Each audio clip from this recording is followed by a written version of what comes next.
할렐루야. 행복한 정시 기도 시간입니다. 정시 기도는 내가 가장 편안한 시간에 내가 가장 행복을 얻기 위하여 우리가 하나님이 주신 선물을 누리는 것입니다. 조급할 때 하지 마시고 평안할 때, 또 때로는 화장실에 갈 때도 참 좋고요. 산책하면서도 좋고요. 아니면 골방에 들어가서도 이렇게 볼 수가 있다면 좋을 것입니다. 자, 중요한 것은 절대 언약을 가진 자가 세상을 살리는 거예요. 절대 언약이 뭐냐면 하나님이 주신 언약. 그 언약은 반드시 성취될 수밖에 없거든요. 성취될 하나님의 언약을 붙들고 기도하는 것이 정시기도예요. 창세기 12장 1절로 3절에 보면 여호와께서 아브라함에게 이르시되 너는 너의 고향과 친척과 아버지의 집을 떠나 내가 네게 보여줄 땅으로 가라. 내가 너로 큰 민족을 이루고 네게 복을 주어 네 이름을 창대하게 하리니 너는 복이 될지라 너를 축복하는 자에게는 내가 복을 내리고 너를 저주하는 자에는 내가 저주하리니 땅의 모든 족속이 너로 말미암아 복을 얻을 것이니라 하시니라. 이게 하나님이 아브라함에게 주신 첫 번째 언약이고, 하나님, 이 아브라함은 이 약속의 말씀을 가지고 따라갔다고 그랬어요. 예, 이 아브라함이 언약의 말씀을 따라갔더라. 그게거든요. 우리도 언약의 여정을 가고 우리가 정말 믿음의 세계를, 믿음의 축복을 우리 향해서 간다면 약속을 가지고 가야 되거든요. 내 생각이 아니고 하나님의 뜻. 그렇죠. 내 계획이 아니라 하나님의 계획을 가지고. 그래서 하나님의 계획을 가지어 세상을 살리는 거예요. 세상은 다 자기 계획을 가지고 자기 뜻을 성취시키려고 하는 것이죠. 그래서 세상에 분열이 오고 멸망하는 거예요. 그래서 실패하는 거거든요. 근데 반드시 성취될 하나님의 언약을 가진 자만이 세상을 살리는 거예요. 요셉이 그랬다니까요.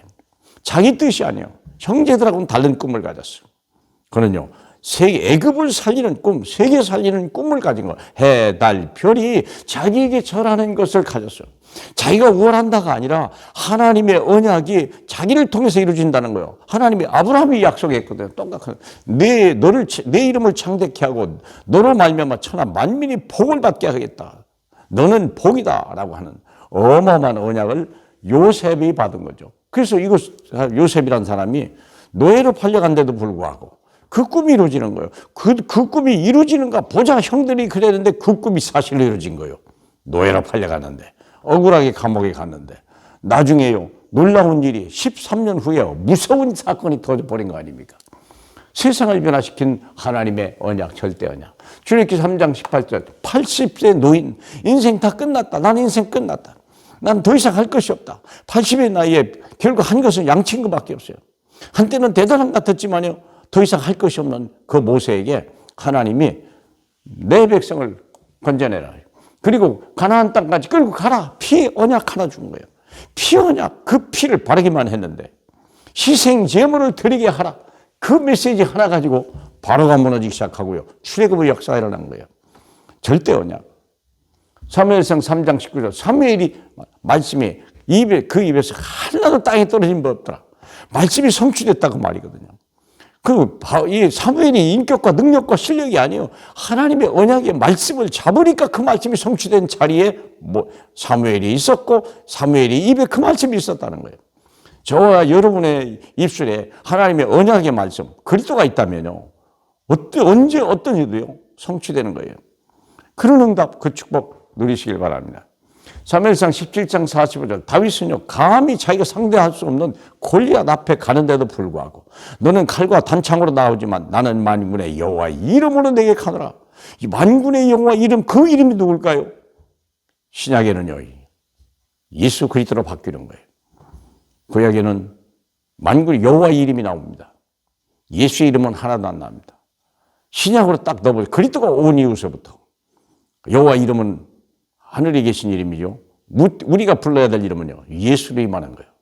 요한복음 17장에 보니까 하나님이 내게 주신 하나님의 이름 예수 그리스도, 그 이름으로 세상을 살리고 세상을 변화시키는 일이라고 주님이 얘기했죠.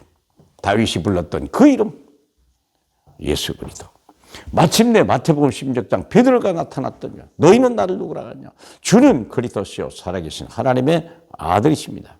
바요나 시므나 복이도다. 내가 이 반석 위에 나의 교회를 세우게 하고 음부의 권세가 절대 너를 이기지 못할 것이며 내가 천국의 열쇠를 네게 주리라. 사랑하는 여러분, 닫으면 열 자가 없고 열면 닫을 자가 없는 그 이름, 예수 그리스도. 그 언약을 가진 자만이 세상을 살리십니다.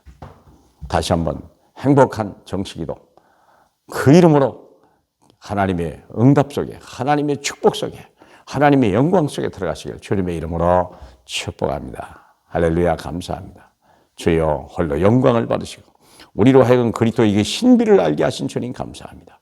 그리스도의 비밀을 우리가 또 깨닫게 하시니 감사하고 더 많은 사람에게, 내 자녀들에게 예수는 그리스도 모든 문제의 해답이요 해결자임을 우리가 증거하고 체험시키고 정의대로 설 수 있도록 복 주시옵소서. 예수님 이름으로 기도합니다. 아멘.